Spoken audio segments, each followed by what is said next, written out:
Okay. Hello, everybody, and welcome to ENGR 210. That's a two. Starting off strong.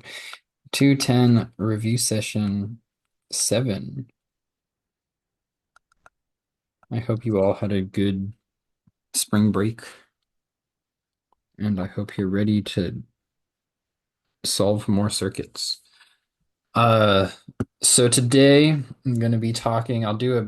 I know I didn't talk about them last week because I didn't think they'd be on the quiz, and then they were. But today I'll do inductors and RLC circuits.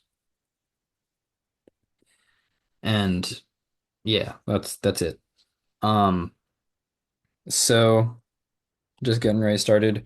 Inductors, it seemed from my experience grading your quizzes from last week that a lot of you guys still do not know what an inductor is really. Um, There we go. Fixed it. hmm? Um, so inductors, the circuit symbol is the little loop thing, or sometimes they draw it like this. Um, Inductor, you can think of it as like a capacitor, but for current. Um, that's how I think of it, at least. Basically, when you have a loop of wire, right? So in real life, hopefully you've seen lab by now, I think. Actually, you probably haven't. But inductors, they're often like, you'll have like a little iron bar thing, and then around it will be a bunch of loop of wire. And what you get is this loop of wire makes a little magnetic field form through the coil when it flows through, right? And if you remember from physics, so a magnetic field is caused by current flowing, but a magnetic field also like creates current. So what ends up happening is current creates a magnetic field,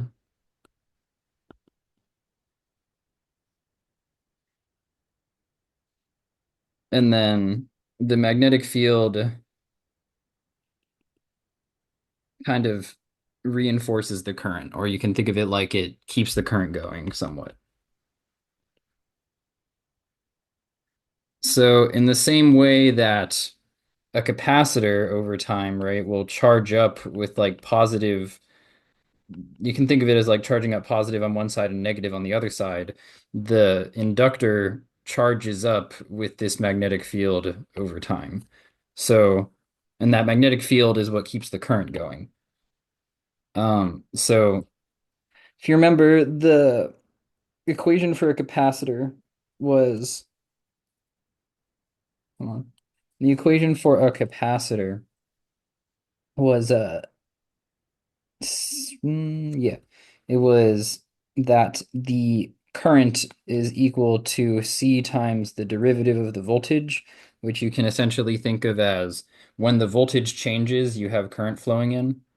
Um, Likewise, so this is for a capacitor. For an inductor, just like how I said it's a capacitor, but for current, you basically have the opposite, where the voltage across an inductor is the inductance times the derivative of the current. So what this means is that when current changes, um, when current is changing, there is a voltage. And when it's not, no voltage, you know? So that's why we say it like acts like a wire, right? What this also means is that since you have a dI/dt term here, it means that current is differentiable. So that means current cannot change instantly. Yeah. Um, yeah, the other way to write this then is that like the current, actually no, this is not really useful. I don't write that. But like you could write it as like 1 over L, the integral of the voltage, but that that's not important. Um, and basically, hopefully, as you remember from the capacitors, you have basically identical equations as for the capacitors, but now since a inductor is dealing with current, our equations are going to be about current. So we have some current and I don't know, some voltage. I'll just do a very basic circuit like this. And the equation, so let's say like at time equals zero, this turns on or something like that. Actually, just to make it a bit more, well, to make it a bit more applicable to a general scenario, I'll do something like this, where we have like another thing over here, where this is like V1 and this is V2.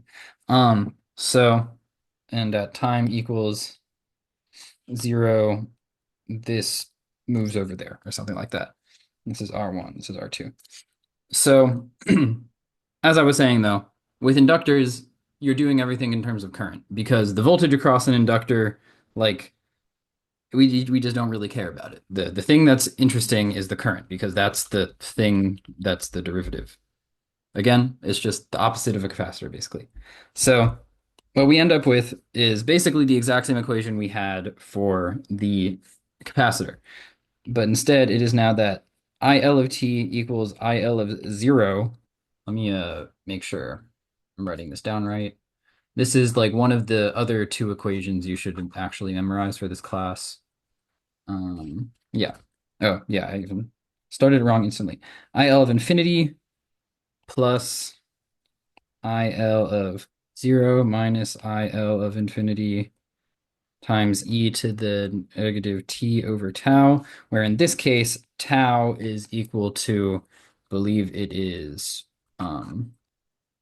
what's it again? L over R, right? So for capacitor, tau was equal to RC. Now it's equal to L over R. Yeah, and basically you just solve the circuit how you're used to doing it, I guess.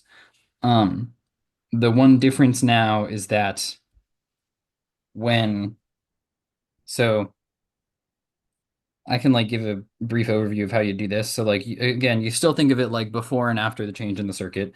So before, when we're at steady state, remember, at steady state, a capacitor is like, or an inductor is like a wire. So for like t is less than zero here, we just have this and then the inductor, and I'll just draw the inductor as a wire. And we'd be interested in this, right? So this would be V1, R1, and then this current, very simply, right, would just be, okay, it's just V1 over R. Cool. And then for t is greater than zero, we got the inductor, that voltage source, and I'll draw the resistor up here now because it's a bit easier. And what you have to remember now is actually you don't really have to remember anything, but it's the same thing. So if we have V2 here and we have R2 here, then the final current that's going through here at time equals infinity is going to be um just V2 over R2.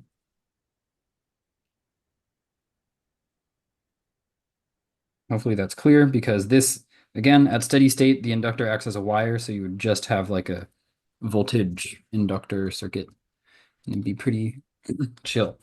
Yeah, so in this case, you know, if we were to do it with this variable equation, you'd have IL of t equals it would be so IL of infinity is V2 over R2 plus, and there would be V1 over R1 minus V2 over R2 times e to the negative t over, oh, and in this case, right, we're dealing with what happens after the change.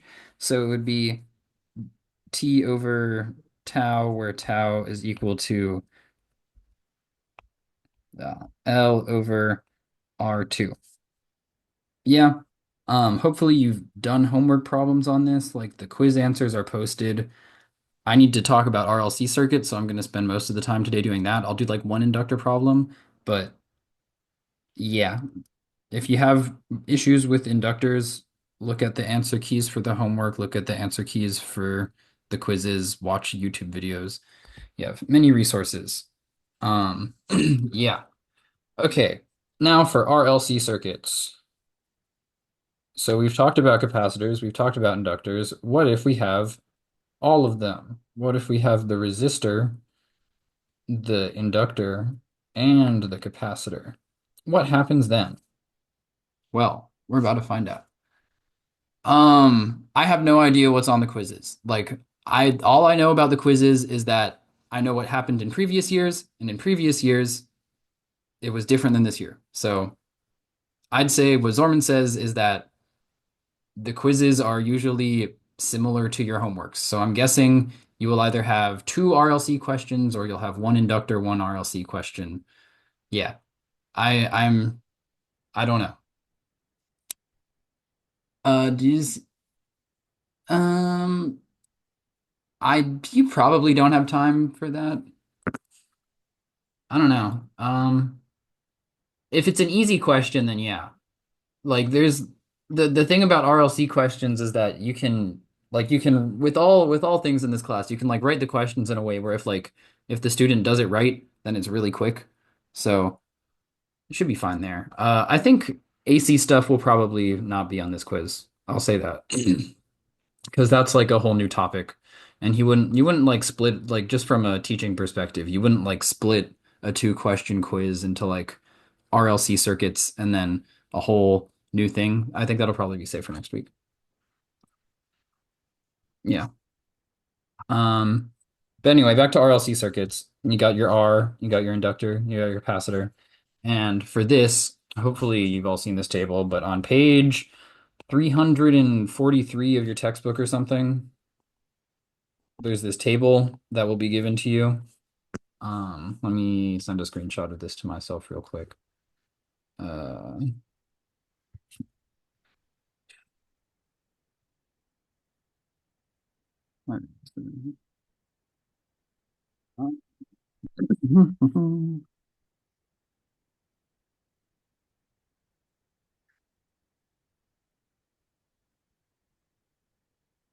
okay.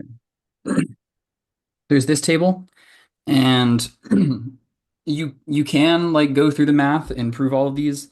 If you've taken a differential equations class, it's like you basically just take the equations for the voltage of all of these, and it works itself out to these equations. But for this class, it's a lot easier to just like it's an engineering class. You don't exactly have to know how it works. You just have to accept that it works and know how to deal with it when it comes up. So there's two scenarios we can have. We can have the series RLC. Let me go back to the laser pointer. We have the series RLC and we have the parallel RLC. So with the series RLC, we deal with equations relating to the voltage across the capacitor. This makes sense because for things that are in series, they all have the same current. So if we were looking at the current, like there'd be no difference between any of the components, and you're just not looking at anything interesting. With the parallel RLC, with parallel components, they are all in parallel. So they all have the same voltage. So it would be pointless to look at the voltage across the capacitor for a parallel RLC because it'd be the same as the voltage across the resistor and the inductor. So what we do is for the parallel RLC, we look at equations relating to the inductor current. So for parallel, we look at current because current is difference between each of the paths. And for series, we look at voltage because voltage is different for each of the components. Cool. And what you do is you look at the basically you just like you solve for where is it? The way that it was taught in this class, hopefully you all go to class. I still recommend going to class. Is you look at this alpha and this omega naught. The omega naught is like something related to the I think that's the resonant frequency. Again, this is like if you take a signals and systems class, it'll make more sense. A lot of this stuff makes a lot of sense when you take a signals and systems class. So if you're a BME or a electrical engineer, then you'll have that in your future. But basically, for the purposes of this class, you find these two numbers, see which one is bigger than the other one, and then use the equations. It's really just that straightforward. On the quiz, I believe like he gives you the full table, but these things are not there, so you have to remember like which equation is which, and this isn't there. So you gotta remember this. He gives you the equations, but you have to know which to use on what.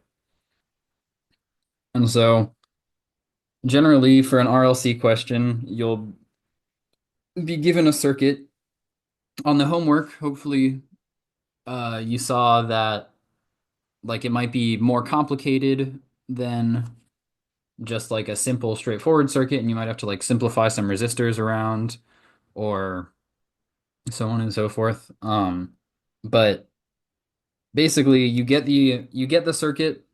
You might have like a switch in it, so you'll have a switch in it somewhere, so you'll have like a before form and an after form. And you simplify each of those down to until you get something that just looks like this or like this, and then you plug all the numbers into the equations, and then you get your answer. Uh, I'm just going to do practice problems to show you what I mean. But first I will do like one inductor question. Let me find a good one. Mm, they're all kind of good. This one, mm, I like this, sure. Okay. And remember, with inductors, you are dealing with current. Very important. Actually, no, this one's I'll do a different one. Uh,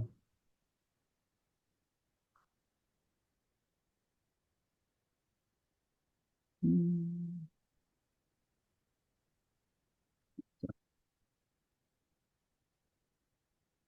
yeah, I'll do this one. So just like with capacitors, you can have an inductor question where the final current is zero, or it could be like another number. I'll do one where it actually has a tangible or a non-zero final current. So we got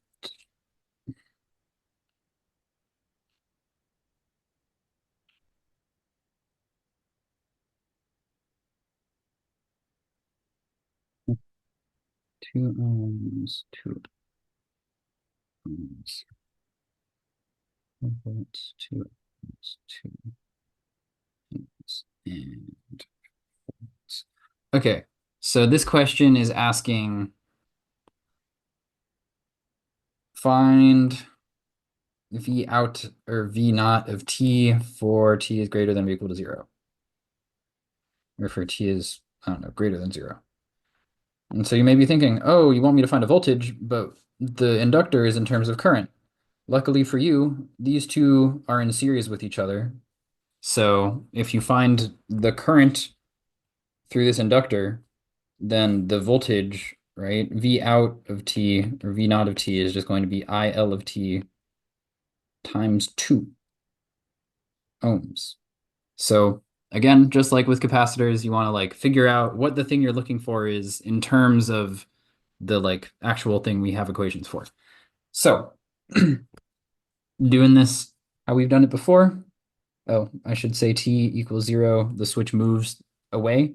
So that means for t is less than 0, that switch is going to be there. So first we want to find the current at time equals 0, which is steady state. So I will copy this circuit down here. And at time equals 0, or before time equals 0, so time is less than 0, right? We have this. And we can assume, since we're in steady state, this is like a wire. And we want to find the current through this inductor because that is the equation we have to work with. You can define whatever direction you want for the current through this inductor, and when you solve it, you'll either get a positive number or a negative number. I am going to say it's going this way because I want to. If it's going the other way, then I will just get a negative number and it'll be fine. So that'll be the IL of t that I define. For this question, if we want to find that current, okay, it looks like it'd be easy to do like a mesh current thing. So I'll say I1, I2. And this works out because then my IL of 0 will be equal to I2. Hopefully that's pretty clear.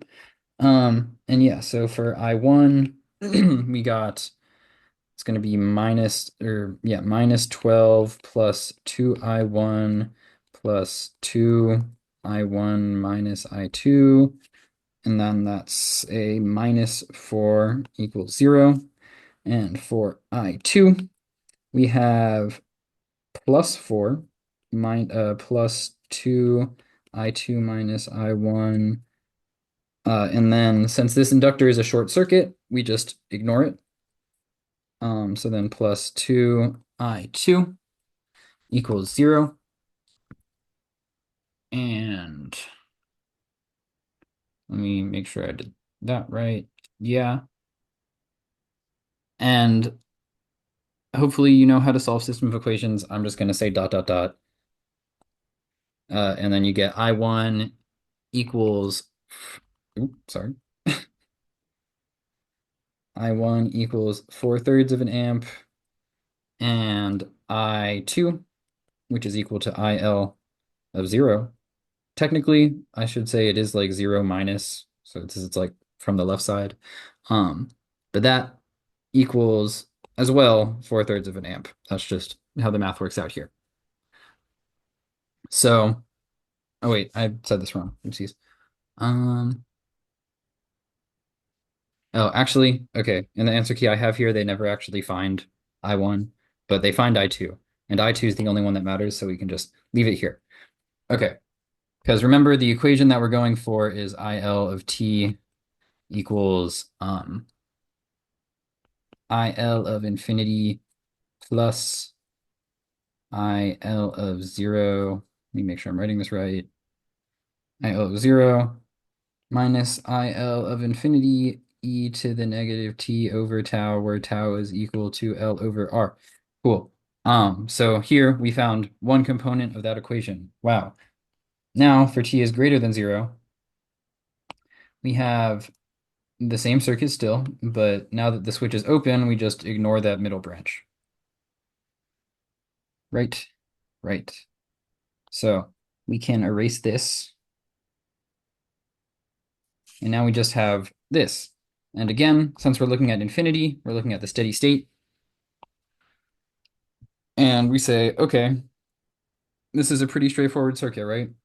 We have a voltage source and two resistors, and the inductor is a wire. So this, you can say just kind of by looking at it that the current at infinity is going to be equal to 12 volts over the 2 ohms plus the 2 ohms. And so that's going to be 12 over 4 is 3 amps, right? Cool. Yeah. And the tau, since we're here, the tau is applicable for the second part of the circuit, right? Same as it was with capacitors. So here it's going to be that 2 henries over the 4 ohms because, this adds with this since they're in series. Cool. Why did you get rid of the resistor and power source when time is greater than or equal to 0? Because the switch opens here, right? If the switch is open, then there's no current here, so this part just like doesn't matter anymore. It's like it, it's like if you had something over here, right? We don't care about that because it's not part of the loop. It doesn't exist as far as we're concerned. Same logic that we've had in other parts of the class before. Um, and again, the inductor doesn't matter in the same way that the capacitor didn't matter when we were doing these questions, where like the capacitor was an open circuit, it's just the inductor is a short circuit. You still have to, it's the same as it was for capacitors, just with current. Yeah. So that means the tau is zero point 0.5. And it's like zero point 0.5 seconds. I think that's the unit, but it doesn't really matter. Anyway, now that we have everything, we can plug it into the equation. So we get that IL of t equals IL of infinity is 3 plus 4/3 minus 3 e to the negative t over 0.5, which if we simplify it a bit, we get 3 minus um 4/3 minus 3, that's like 1 point, that's 4 thirds minus 9 thirds, which is negative 5 thirds, which is like 1.67. So 1.67 e to the negative 2t amps. However, remember the question asked for the voltage of that resistor. So, as I said before, since the current through that inductor is going to be the same as the voltage through resistor, you just multiply it by the resistance. So then we can say V out of T equals just this times 2. So it's 6 minus, and I'll just say 10 thirds, e to the negative 2t volts. And that would be your final answer for that. Okay. Now I'm going to do RLC questions. If you have more questions about inductors, look at the quiz answer key, look at the homework answer keys, because I only have so much time. Um, yeah. Okay. Okay, here's a um, very straightforward RLC question about as simple as it can get.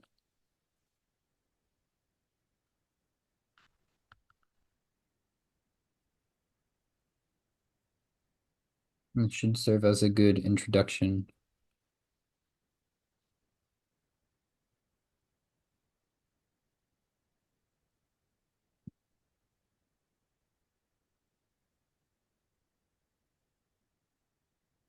Okay, so for t is less than 0, we have the circuit as shown above. And for t is greater than 0, it basically just gets rid of that voltage source. Um, for the previous question, is that no? Oh, no, it's minus because you have 4 thirds minus 3, and this part is plus, I believe. I think I did that right. Um, question.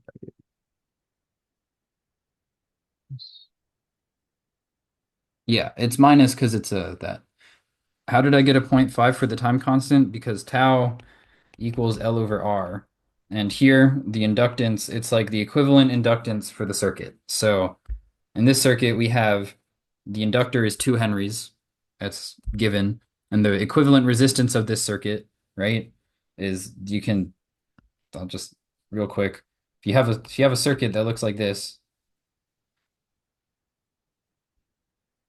right, and we're looking at the equivalent resistance, you just like how we did for the capacitors, you short this and then you look at the equivalent resistance. So if we have 2 ohms and 2 ohms, then this can be simplified to like, just 1 4 ohm and the inductor.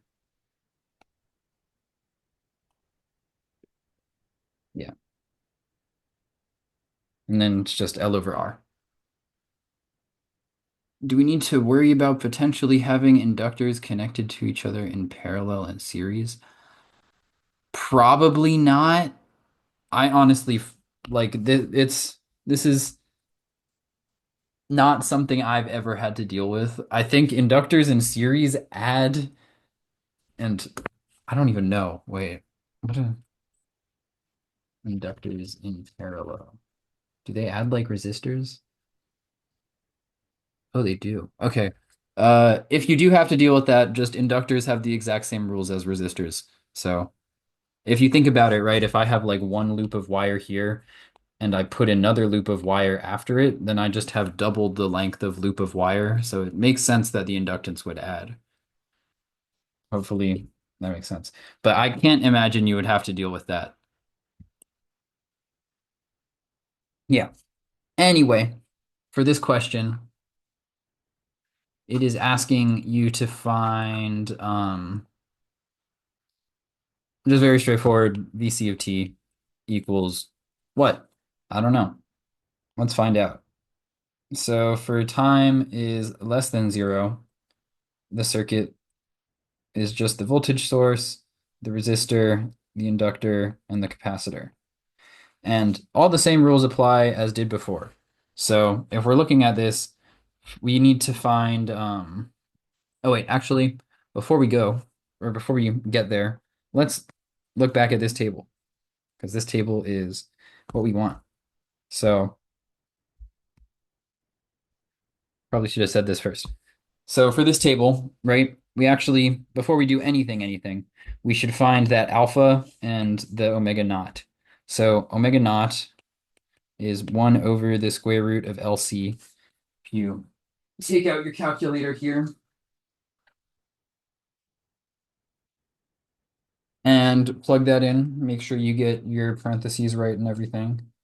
1 over the square root of 8.33 times 10 to the negative 3 um, times 300 times 10 to the negative 3. And we get basically 20. It's like 20.004, but if you get something like that, just say 20.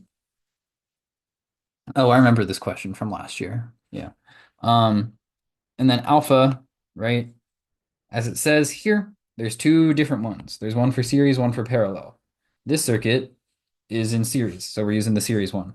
So alpha equals R over 2L, which in this case is going to be 12 over 2 times zero point 0.3 or 300 times 10 to the negative 3. And this is also 20. So then we look at our table here and we say, okay, my omega naught equals my alpha. So that means we're using the critically damped case. Again, these words mean something if you've taken differential equations. If it doesn't, then you just use the one in the table. Um, yeah, so here, what that means though is we look here and we say, okay, what do we need to find? We need to find VC of 0, VC of infinity, IC of 0, and what are those B's? The B's are, oh, it says right there. I'm stupid. Um, yeah, we need to find the capacitor at 0, the capacitor at infinity, the inductor at 0. And we don't actually need the inductor at infinity, but we'll say what it is anyway. Um, so again, now we do this part. So we're here. I'll write the numbers again. And as I said before, the same rules still apply. So at steady state, the capacitor is still an open circuit and the inductor is still a short. So if we're thinking about, okay, what's IL of 0 and what's VC of 0? Well, what we see is, okay, we have a wire going to a short circuit. So that means that like there's just no current because this is I mean, we have a wire going to an open circuit.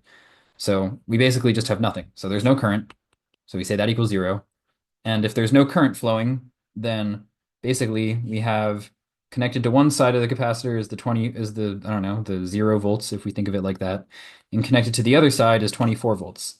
So if we think of it as like minus plus VC, then at time equals 0, this would be 24 volts. Yeah.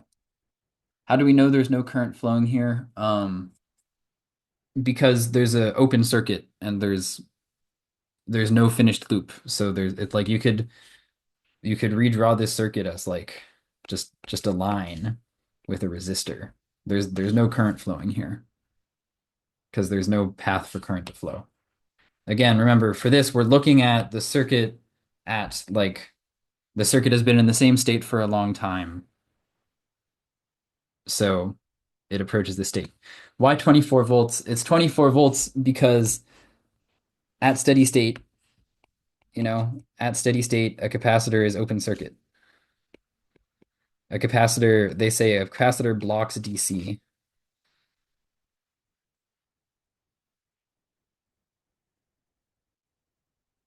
So if we have an open circuit here, right, that means that this is not connected. There is no connection here. So if there's no connection here, then there's no current, right? If there's no path for current to flow, then the current is 0 because there's no path. There has to be a loop. Um, so if there's no current, then that means there's no drop across this resistor, so we can ignore this resistor. And so that means if I have a difference of 24 volts here, because the voltage source still does its thing, then okay, connected here I have something, connected here I have the other thing, right?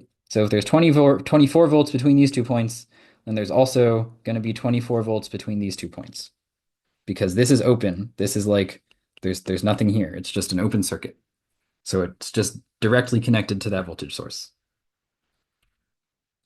Yeah. Um, why won't it let me? So I'll move this to the side a bit. And then we also need to find for t is greater than 0. So for t is greater than 0 now, you see this switch has moved down, and now the voltage source is disconnected.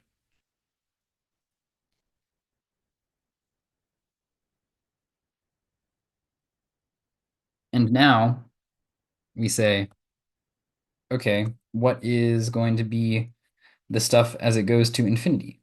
I'm not going to fill in those numbers because I don't want to. Um, so here, right, we're saying, okay, what's IL of infinity and what's VC of infinity? Well, there's no voltage source in the circuit, so we can kind of just assume that everything's going to go to 0. All the energy will be dissipated in some way or another. Mhm. Yeah, let me make sure I'm doing this right.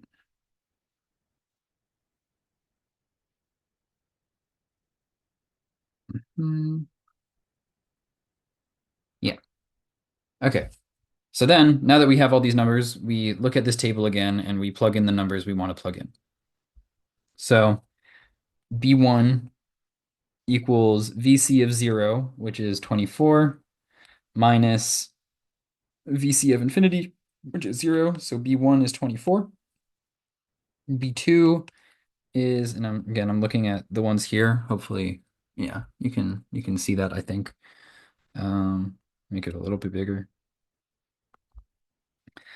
And B2 is 1 over C, so 1 over 0.00833, if you will. Um, and you don't have to write this out. You can like plug it into your calculator. IC of 0 is 0. So it's that times 0, so that doesn't even matter. And then alpha, which we found to be 20 times VC of 0, which is 24, minus VC of infinity, which is 0. So it's just going to be, oh wait, did I do this wrong? Oh no, I'm doing it right. Yeah. So it's just 20 times 24 because this goes to 0. So then we get 480. And then we plug that in to this equation up here, which says that VC of t equals B1 plus B2 t e to the negative alpha t plus VC of infinity. And we get that VC of t is equal to 20, oops, sorry, 20 plus 400 and, oh wait, no, it's at 24. 24 plus 480t e to the negative t over, what is it? It's just t over, wait.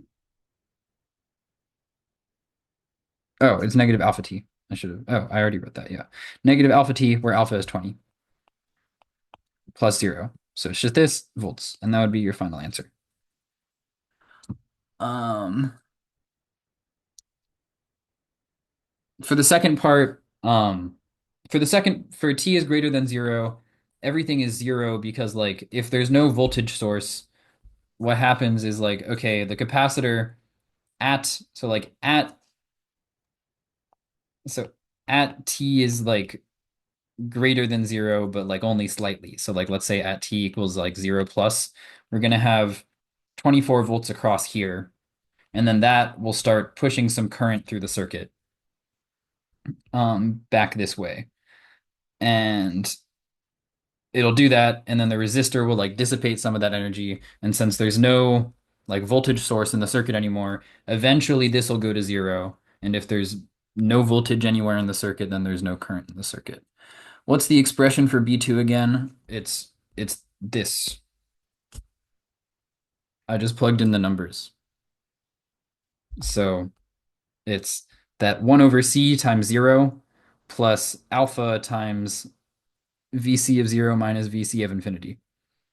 And the first term goes to, oh, that should be a plus, I guess, if that's what you're asking. Um, yeah. And this first term goes to 0, and the second term is just 20 times 24. Yeah. Cool. I got more time. I'm going to move on from this question. I will do another question. Let's see. Um, yeah.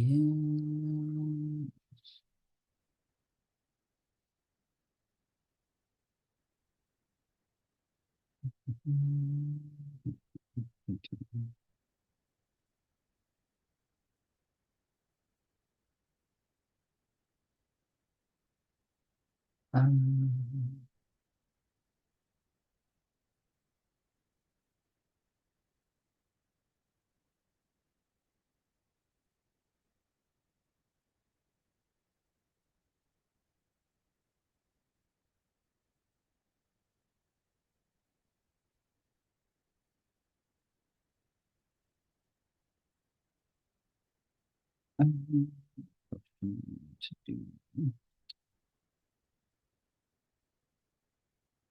and just before I keep going, have you guys like learned much frequency domain analysis in class yet?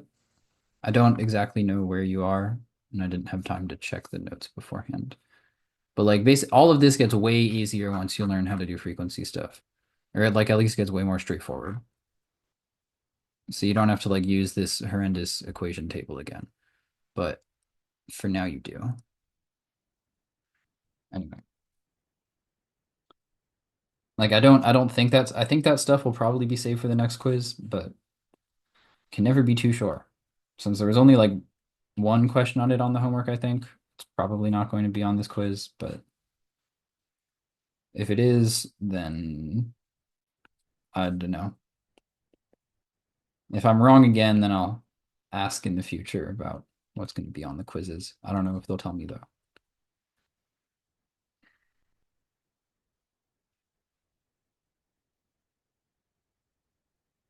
Okay, so here it is saying find VCOT. Okay. Oh yeah, if you started doing problems on Wednesday, then it shouldn't be on this quiz. Cool. Yeah, I'm imagining this quiz will probably be like one really easy RLC question and one kind of hard one, or it'll be an inductor question and an RLC question. But yeah, because the RLC questions just take so long. So it's just plugging in numbers. Anyway, we're doing the same thing again. So for t is less than 0, we got the circuit basically just as given. This one's actually more interesting because the numbers are not all 0. So here, for time is less than 0, before the switch has moved, right? Again, we remember that this is an open circuit, so there's no current flowing here, and this is a short circuit. So we want to find, okay, what is the voltage across the capacitor, right? Same thing we're always finding. And we also need to find the current through the inductor. So if there's no current through that middle path, right, then the current is all flowing around this loop, right? And if we think about it in a way, right, it would be the same as if we just had a circuit like this, right? Hopefully that's pretty clear. And the voltage across that capacitor then would be the voltage difference between here and here, right? And since there's no current flowing here, it's the same as the voltage between this top point and the bottom part of this circuit, right? If we are to say that this is like 0 volts, because that's where the minus sign is, then all we need to do is find the voltage at that top point. If we think about it over here, that's the same as the voltage there, and this is pretty straightforward. We can just do a voltage divider. So if we look above, this was 4 ohms, this is 10 volts, this is 6 volts or 6 ohms. And wow, it's almost like he writes the questions so that when you're doing them right, they go pretty straightforward because 4 and 6 is a perfect fraction of 10. So the voltage, I'll call this V1, is that input 10 volts times 6 over 4 plus 6, which would just be 6 volts. So that means our VC of 0 equals 6 volts. Cool. And our IL of 0 is just going to be, if we look at this same equivalent circuit, right? The inductor, if we imagine it, is here. Then the IL of 0 is going to just be 10 over 4 plus 6, which is 1 amp. Yeah. So then for t is greater than 0, the switch has moved, and we ignore this whole left half of the circuit. So now we just have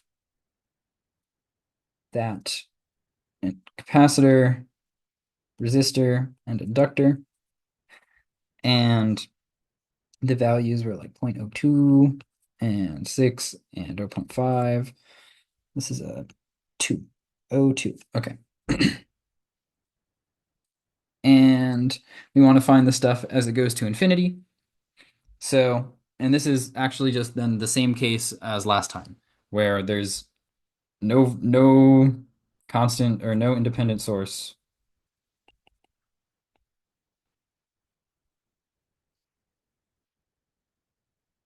So then just like everything goes to 0.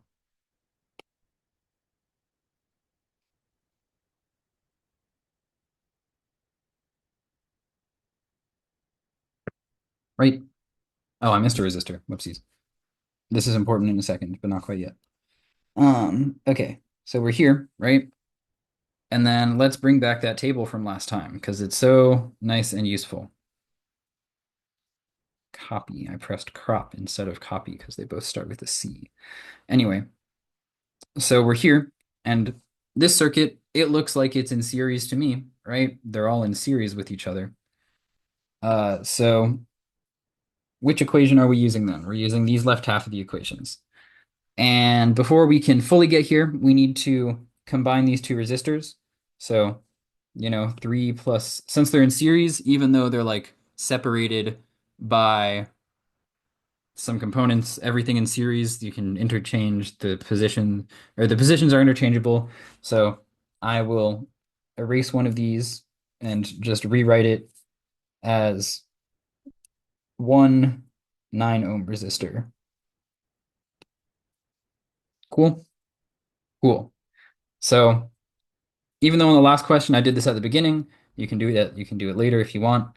So that omega naught is going to be 1 over the square root of LC, which is, let me put this back down, 1 over the square root of 0.02 times zero point 0.5.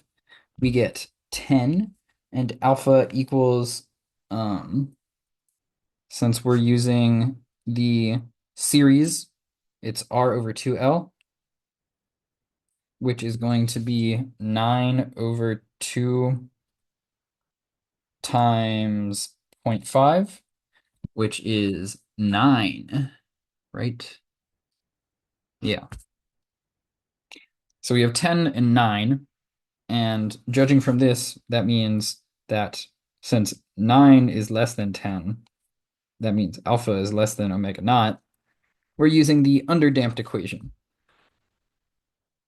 which means our output is going to look something like, whoa, it like wiggles on the way down, because you have these sine and cosine. But it's still like the same thing. You just plug the numbers in and it works.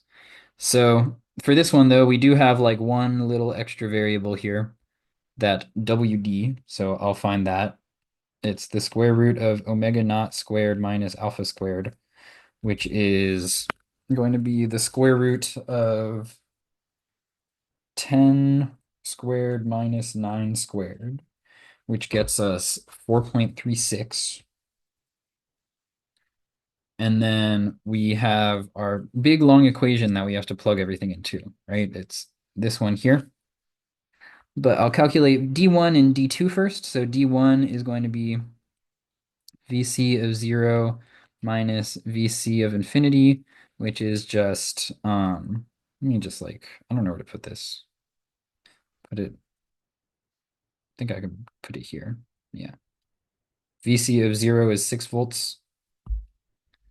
So 6 minus 0, which is 6.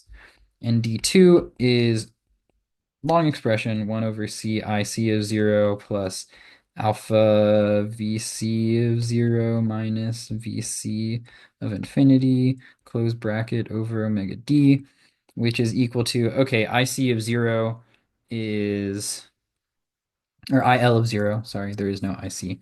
IL of 0 is 1, so it's 1 over zero point 0.2, so 1 over 0.02 times 1, plus it was 9 times, and we just found VC of 0 minus VC of infinity is 6. I'll just write it out. And all of that over omega D, which was 4.36. And we get that D2 is about 0.917. And then we plug it all back into our circuit, or back into the original equation. So VC of t equals e to the negative alpha t times d1 cosine omega dt plus d2 sine omega dt plus VC of infinity. And if we plug everything in, you get negative e to the negative 9t times 6 cosine that 4.36t plus 0.917 sine 4.36t. And that would be your final answer. Oh, and volts. Never forget the unit. Yeah. Oh, and I should say, for all the questions, you have to say t is greater than or equal to 0. I've forgotten about that. But that is like a 0.5 points on the question. How do we know IC of 0? Um,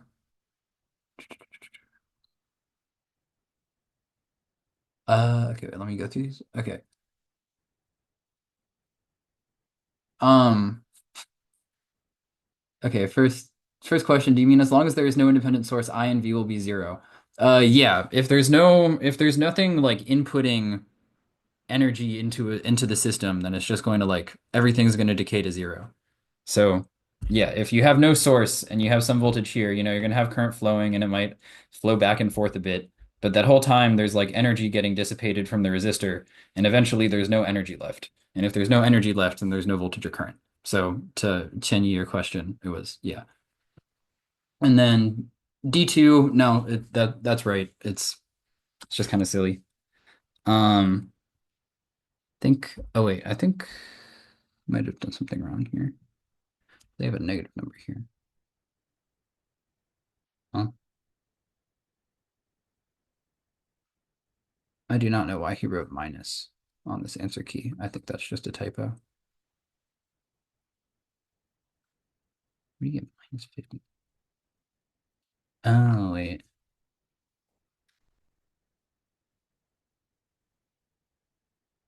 Oh, I might have gotten the current wrong, kind of.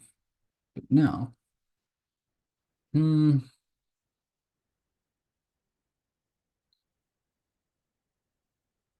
Yeah. Okay, no. That's fine. Yeah. Okay. But yeah, that would be the answer. Why does 1 over C IC of 0 not go to 0? Because IC of 0 is not IC of 0, or fuck, IL of 0. Keep saying IC. There's no IC of 0. It's all IL of 0. IL of 0 is 1 amp because for this circuit, right? For the IL of 0, it's still when there's that 10-volt source. And for that circuit, you basically just have like two resistors in a path, and that does have current, right? That has some finite current. The reason that in the last question it was 0 is because we had like a capacitor here and that was blocking the current. But now the capacitor is elsewhere. So there actually is current flowing through that inductor right there. Yeah. Okay. Are there any other questions about these two? Because I don't really have time to do a whole nother question. I don't think. Does the equation, doesn't it say IC of zero? IC of zero, it doesn't, I don't think. IC of zero, oh, it does. What? Oh, oh, oh, that's weird. Okay. Um, oh, okay. So it must mean like, oh, that's why. Okay. So that's that's annoying. Okay, that's good catch on that one. Um, so what it means there is I guess it actually means in all of these, it means like uh I let me go to this next question again. Okay. Whoopsies. Okay. So when it says that there, it's actually talking about, yeah, IC of zero plus. So that means it's looking at the current through the capacitor right after the switch closes. Um, so yeah, that okay, that makes sense. That's why they got the negative number. So in that case, actually what we have is for IC of zero, oopsies, it's when that switch first closes, right? Since we have a positive voltage on the top and it's gonna flow, the current's gonna kind of flow out of the top of that resistor.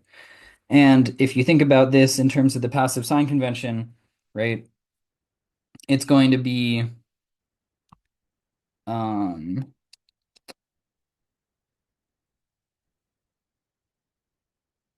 oh, actually no, I'm thinking about this wrong. Yeah, there is going to be current flowing this way, but the current's going to be flowing that way because what we found in this first part of the circuit, right, is that the current is flowing through the inductor right here, right? Since there's current flowing through the inductor, when the switch closes, remember, just like how when the switch closes, the voltage on the capacitor stays constant, just for like a little bit. Also, the current through the inductor stays constant. So if we have 1 amp flowing here before the switch moves, then we still have 1 amp flowing here after the switch moves. So that means we have, it's going around and it goes back. That means we have 1 amp flowing up here, and by passive sign convention, this is going to be minus 1 amp, right? So then, yeah, actually down here you would have, this would be times minus one and something else. Yeah, and that's if that's minus one, then you get a different number somewhere.